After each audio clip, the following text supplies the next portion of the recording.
Իսկ դու արդեն որոշել ես, թե որ երկրներ պիտի այցելես 2025 թվականին։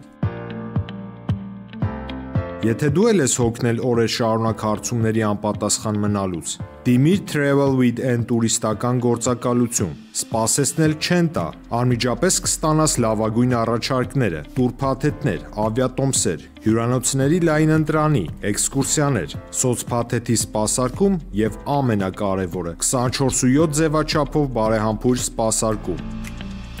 Travel with N 095 89 20 48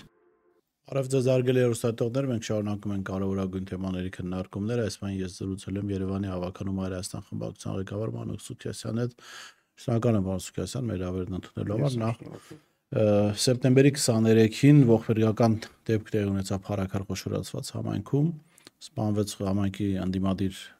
ղեկավարը, իր հետ գտնվող ոստիկանության աշխատակից եւ մի քաղաքացի ծանր վիրավորվեց։ Մենք դեռ խոսենք հանրապետությունում տիրող կրիմինալ իրավիճակի մասին, բայց հատկապես այս դեպքը պետք է քննարկել նաեւ այն առումով, որ իշխանությունները հենց առաջին օրվանից սկսեցին քարոզչական լայն արշավ իրականացնել, որ իբրև թե սա վենդետա է, լավ, դա մի կողմ կարելի է ասել, որ վարկածե քննարկում են, բայց հետո եկավ երկրորդ փուլը, քարոզչական, երբ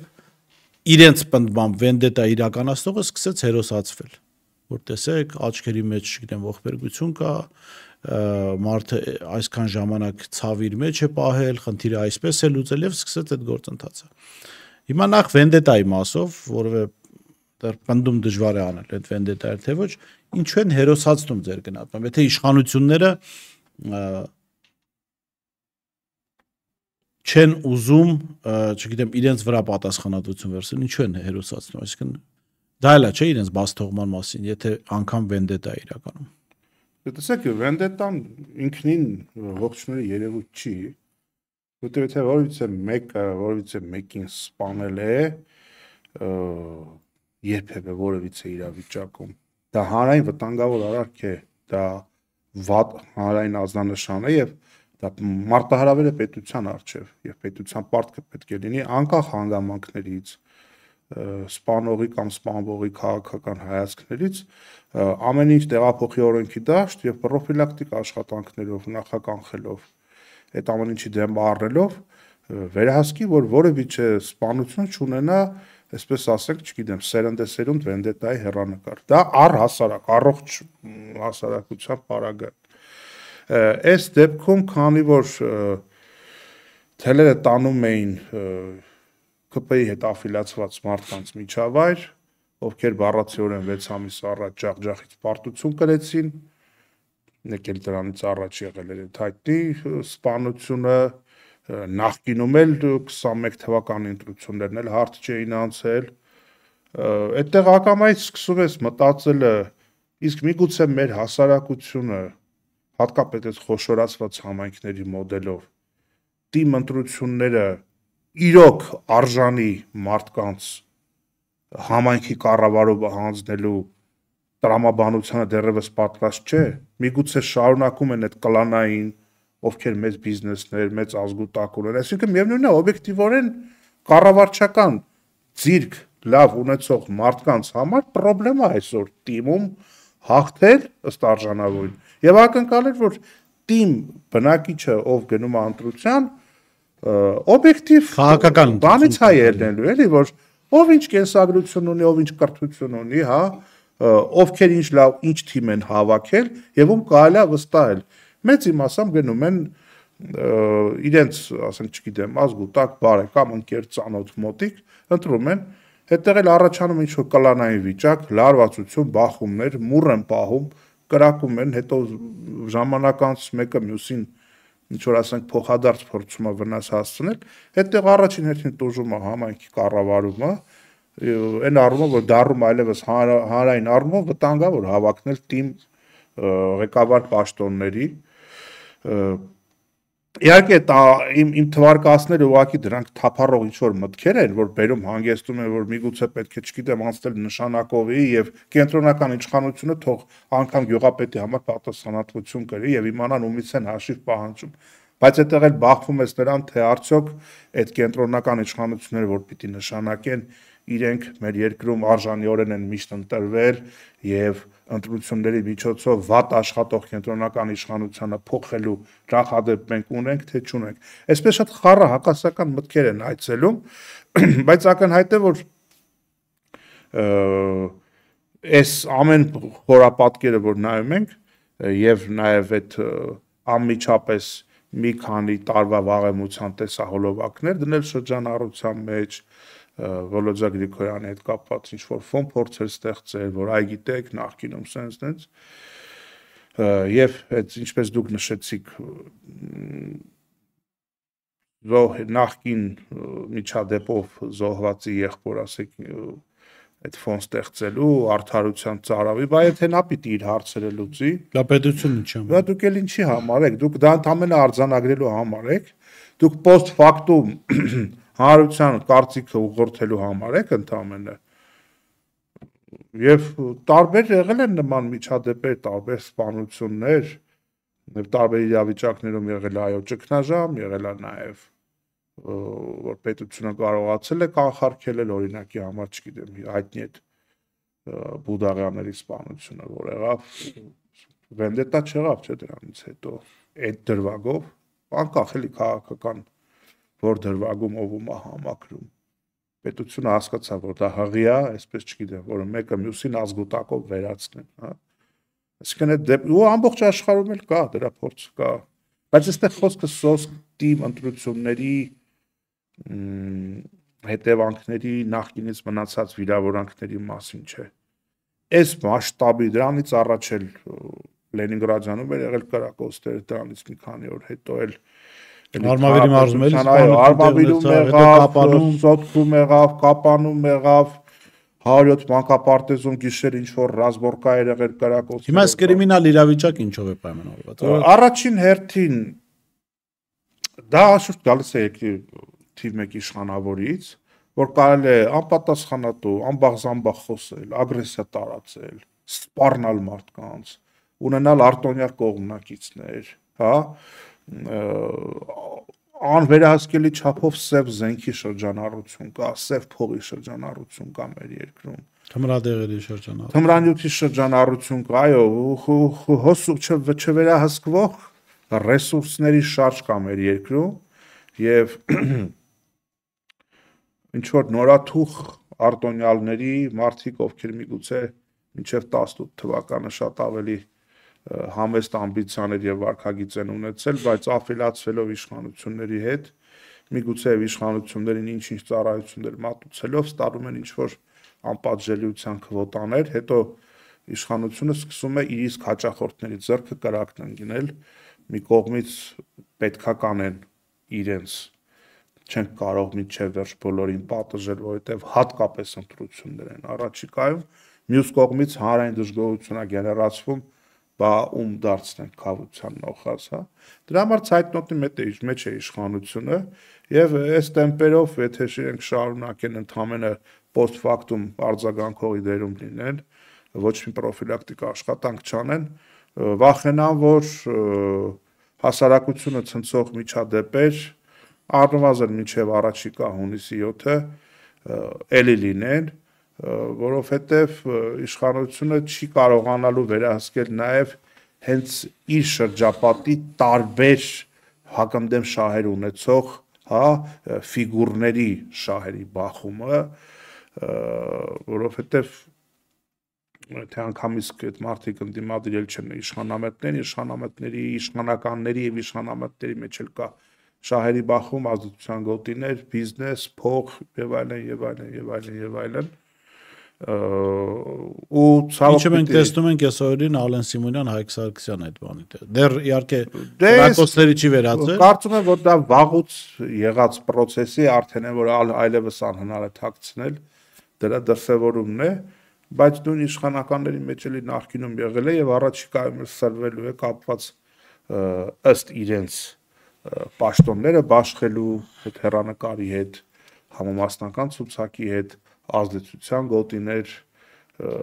փող, էլի փող, շատ փող, այդ մոլուցքը իրենց շատ լուրջ կրիզիսների առաջ է կանգնեցնելու եւ սա այն դեպքն է, որ որքան էլ հանրության տարբեր շերտեր ընդդիմությունը գնահատականներ տա, այս իրավիճակներում կա հասարակություն եւ իշխանություն, հասարակությունը առանց ընդդիմության հուշելու եւ գնահատականներ տեսնում է, թե ինչ լոզունգներով իշխանության եկան այս մարդիկ եւ այսօր ինչ հանրային վարկ ունեն իրենք, ինչ պատմություններ են իրենց հետ կապված եւ յուրաքանչյուրը այլևս դարձել է իր փոքրի մեջ, իր կալիբրի մեջ մի փոքր Նիկոլ Փաշինյաններ են յուրաքանչյուրը հանրային անպատասխանատվության, ստի, կեղծիքի եւ ամեն կերպ իշխանությունը պահելու այդ իրենց մոլուցքի մեջ, այնպես որ այս ամեն ինչը վերջին հատկապես 4-5 տարվա 21 թվականից ի վեր հատկապես տեղի ունեցողի խտացրած իմպլեմենտացիան է եւ ցավոք իմ կանխատեսմամբ այս արատավոր դրսևորումները ել ավելի սուր հանգրվանների են հասցնելու իշխանություններին։ Օգոստոսի 8-ից հետո իշխանությունները, հատկապես Նիկոլ Փաշինյանը անդադ խոսում են խաղաղության մասին, որ դա այլևս իրողություն է, անշրջելի իրողություն է, չնայած նրան, որ փաստաթուղթը ընդամենը նախաստորագրվել էր, բայց սեպտեմբերյան ելույթը ՄԱԿ-ի գլխավոր անսամբլեից լրիվ ուրիշ բանի մասին էր Նիկոլ Փաշինյանը։ Նա այդտեղ կար մտահոգություն Ալիևի խոսույթից, որ դա իրավիճակը կարող է սրել, սադրանք լինել։ Ինչ է փոխվեց, այլ անշրջելի չի խաղաղությունը, թե Ալիևի մոտ բան չի փոխվել։ Այն ժամանակ էլ էր դա ասում, հիմա էլ է ասում։ Ալիևի վարքաբանությունը շատ կայուն է իհարկե, այն առումով, որ անգամից եթե հանդիպում ինչ-որ բանել են պայմանավորվում կամ ստորագրում, միևնույնն է վերադառնալով Բաքու, այնտեղից սկսում է շատ ավելի մաքսիմալիստական դիրքերից հանդես գալ։ Փաշինյանը եւ իր սվիտան այստեղ սկսում են անմիջապես ինչ-որ գովերքեր, ինչ-որ խաղաղությունից խոսել, հաջորդ օրը Ալիևը Բաքվից սառը ջուր է լցնում իրենց ասածների վրա։ Ու ճարահացալ Նիկոլն ասում է, դե լավ, ինչ ասենք հիմա, ասում են միջանցք թող ասեն իրանց տարածքին է վերաբերում, չէ իրենց տարածքին չի։ ԵԽԽՎ-ում ոգեվորված։ Նա նկատի ունի հենց այդ Թրամփի ճանապարհը։ ԵԽԽՎ-ում Նիկոլ Փաշինյանը շատ խիստ էր ասում, դատապարտում եմ այդ տերմինաբանությունը։ Գիտեք, շատ խղճուկ ողորմելի վիճակ է, որ երբ որ դու գնում ես Վաշինգտոնում թուղթ ես ստորագրում, այսպես շատ ջերմ ձեռքսեղմումով ազդարարում ես, որ խնդրեմ, ահա խաղաղության այս նախնական թուղթը մենք ունենք, հետո գալիս ես ու մյուս թուղթ ստորագրողը սկսում է ինչ-որ տորպեդահարել այդ թուղթը եւ դու սևերես ես դուրս գալի քո հանրության առաջ, հանրությունը ասում է չհասկացա, բա որ տենց նախյա տենց խոսում։ Մեկ վեր ես կենում, գնում ես Շանհայում ես սկսել բողոքում, մեկ ԵԽԽՎ-ում ես բողոքում, մեկ ՄԱԿ-ի ամբիոնից ես բողոքում, այսօր գնացել է Կոպենհագենում հետը կոֆե է խմում։ Համար մենք կարակն ենք ընկել, հասկանում եք, այս աստիճանի մարդկանց սուտ ասել, խապել։ Ես շատ լավ հասկանում եմ, որ այս իշխանության պարագայում, որը եւ 20 թվականը, եւ 21-ին, եւ 22-ին, եւ 23-ին պատերազմ, աղետ, մահ ու կորուստ է բերել։ Մեր հասարակությունը իրոք կարող է գերհագեցած լինել կոնֆլիկտից, ցավից, արյունից, վշտից։ Բնական է, մարդիկ ձգտում են պոզիտիվի, հաղթանակի, նվաճումի, կայունության, խաղաղության, բայց երբ որ դու բռնել ես այլևս թշնամու առաջ, այսպես ասենք, շատ ողորմելի վիճակում, նրա բոլոր շանտաժներին տուրք տալով, նրա պահանջները բավարարելով, ահա մի այսպիսի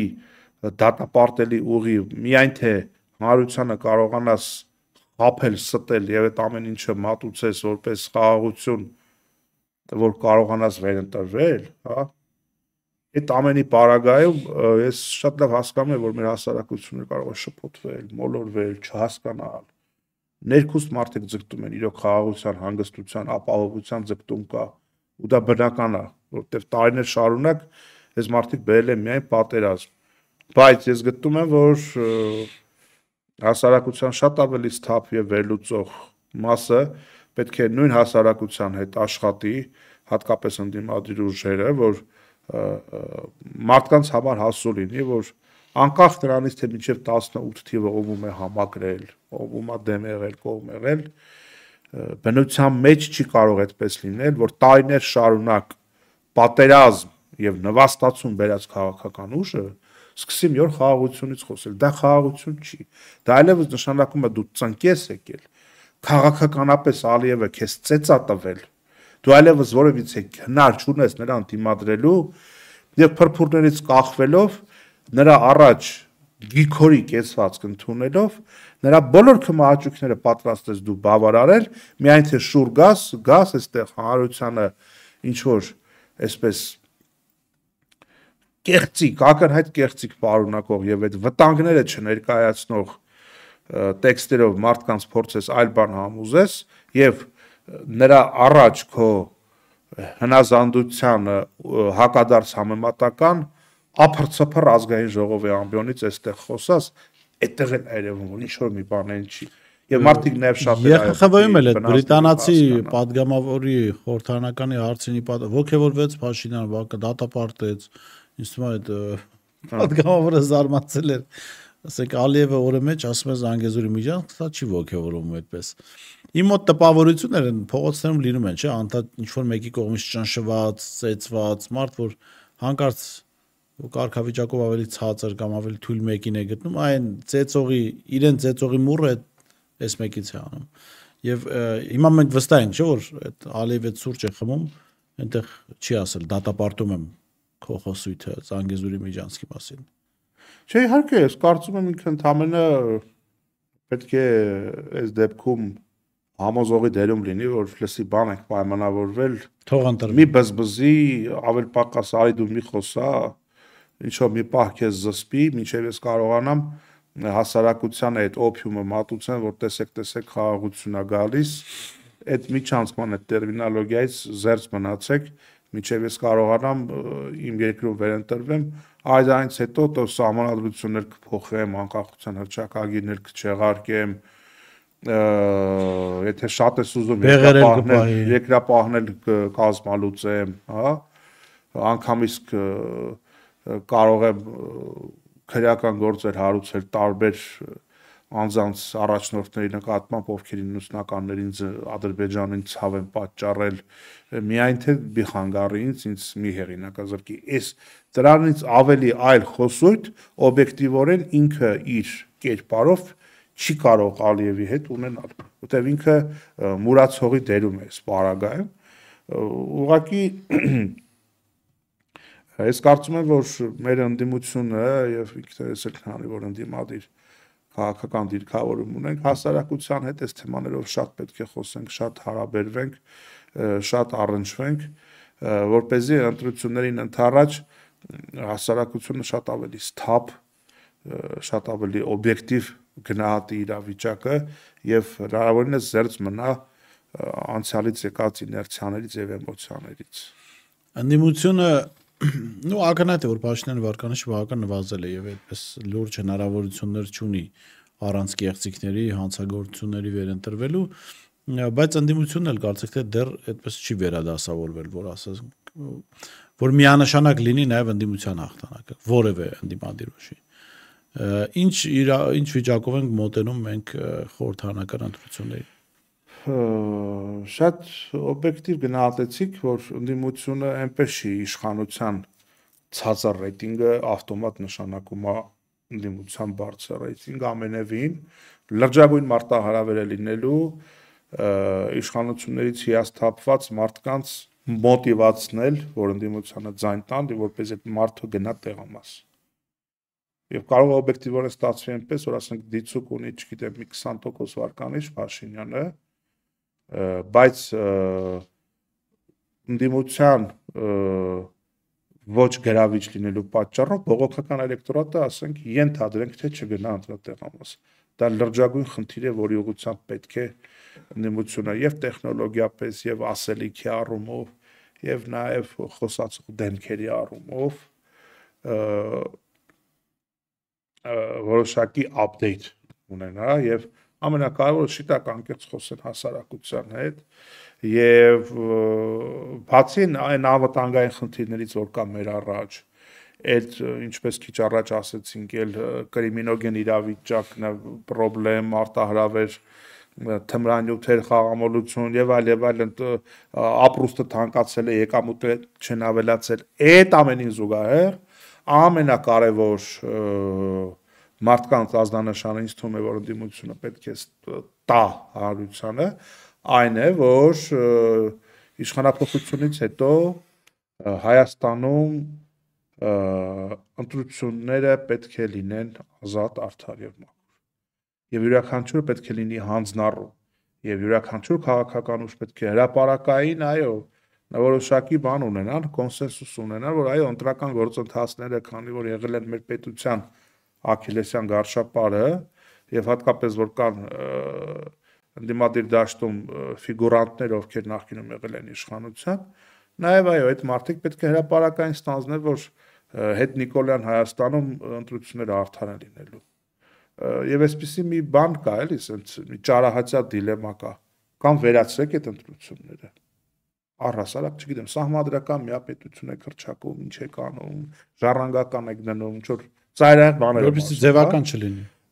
Կամ եթե մի ընտրության հնարավորություն պետք է տանք, ուրեմն պետք է ընտրությունները արդար լինեն, որպեսզի մարդիկ 5 տարին մեկ իրենց սեփական անձնագրի արժեքը համապետական առումով եւ տիպ ընտրությունների առումով հասկանան, գիտակցեն եւ կարեւորեն։ Ես ինչի համար եմ ընտրությունների գործընթացը շատ կարեւորում, որովհետեւ դա այն իներցիոն նեգատիվ խոսույթն է, որը եկել է նախկինից, եւ նույն ժամանակ ես նաեւ կարեւորում եմ հանրությանը առաջարկ անել ընդդիմադիր դաշտից նոր դեմքերի, նոր մարդկանց առումով, մարդիկ ովքեր որոնց թիկունքում չկան ինչ որ պաշտոնի հետ կապված ինչ որ կրիմինալ պատմություններ, որոնց չեն կարող ասեն, բա դու ժամանակին, չգիտեմ, սենց ես արել, ես արել, ես արել, ես արել։ Ես հասկանում եմ, որ այդ խոսույթի մի մասն էլ ասենք մտածածին է, հնարովի է, տարբեր միֆեր կան։ Բայց այդուհանդերձ նոր մարդիկ, նոր ասելիքով եւ մարդիկ, ովքեր իշխանության հետ ճակատ լինելուց տարբեր ֆորմատներում, չգիտեմ, շահեկան դիրքերում են միշտ եղել, չեն նվաստացվել, չեն ծեծ չեն կերել, ասենց ասենք։ Նոր մարդկանց կարիք ունի ընդդիմությունը, անկախ ֆորմատներից, բայց իհարկե ես նաեւ շատ կարեւորում եմ, որ ընդդիմադիր տարբեր ուժային կենտրոններ հնարավորինս կենսունակ լինեն, հնարավորինս մեկը մյուսին փոխլրացնող լինեն, մեկը մյուսին, այսպես ասենք, սատար լինեն, եւ ամենակարևորը գործի մորատորիում եւ ընդդեմ Նիկոլի թիրախավորում գոնե նախընտրական շրջանում, որպեսզի հնարավոր լինի ստանալ 50+1-ը եւ իշխանությունից զրկել, հաշվի առնելով, որ իշխանությունը խրախուսելու է եւ իր սատելիտ քաղաքական ուժերի եւ նաեւ ուղղակի առաջին հայացքից իշխանության հետ կապ չունեցող, միգուցե եւ ընդդիմադիր խոսույթով, բայց ձայներ փոշիացնող քաղաքական միավորների մասնակցությունը, որ դառնա ինչ որ, չգիտեմ, կառնավալ, ձայները աչ ու ձախ հոսեն եւ իշխանության այդ ձայները, այդ, չգիտեմ, կայուն մեծամասնության անվան տակ չվերաբաշխեն եւ չհնարեն մի նոր մեծամասնություն իշխանության համար։ Տարվող ընդդիմությունը եւ տնային աշխատանք շատ ունի անելու եւ թարմ արյուն վերարկելու։ Նախորդ ընտրությունների օրինակը ցույց է տալիս, ասենք, այդ իշխանությունը ինչքան մարդ մտցրեց ընտրությունների մեջ, էլ Բաբաջանյան, Շիրինյան, Արամ Զավենի, Սարգսյան, չգիտեմ, այնտեղ էլի ուժեր կային, չէ՞։ Դեռև դարձել էր գեյ պարատ։ Այս անգամ գոնե տանոթ դեմքեր լինեն այնտեղ։ Ինչպես Տիկի Մելիքյանն ասում ասել, ոնց զարմանում են, ոնց են վարորդները դեմը նստում։ Հիմա այս բարագամը պիտի ասենք զարմանում ենք, ոնց են վարորդները բերում նման ֆիգուրների իրենց կողքը նստեցնում, հիմա էլ վաղ շաբաթ խոշոր ասված համայնքում են բերել են արենա, հասկանում եմ, Մայր Հայաստանը ինչ որ մարդկանց ինչ որ քաղաքական ուժերի համար հաց ու ջուր է դարել։ Մայր Հայաստանի դեմ պայքարելու համար ինչ որ մարդիկ բան են էլի անում, տենց կոնտենտ են վերցնում, հաց ու ջուր են ստանում, չգիտեմ, ֆինանսավորում են ստանում, իբրև թե ասելիք են ստանում, եւ ես վստահ եմ, որ ինչպես Գյումրիում Մայր Հայաստանը կարողացավ Գյումրեցու քվեով նա թարսապտակ հասցնել դրանց, նույնը կրկնվելու է Աղարշապատի իշխանության վարտերը հետևն են նստելու այլևս։ Շնորհակալ եմ, պարոն Սուքասյան։ Ես եմ շնորհակալ։ Ես շնորհակալ եմ զրուցում եմ Մանուկ Սուքասյանից, տեսություն կհանդիպենք։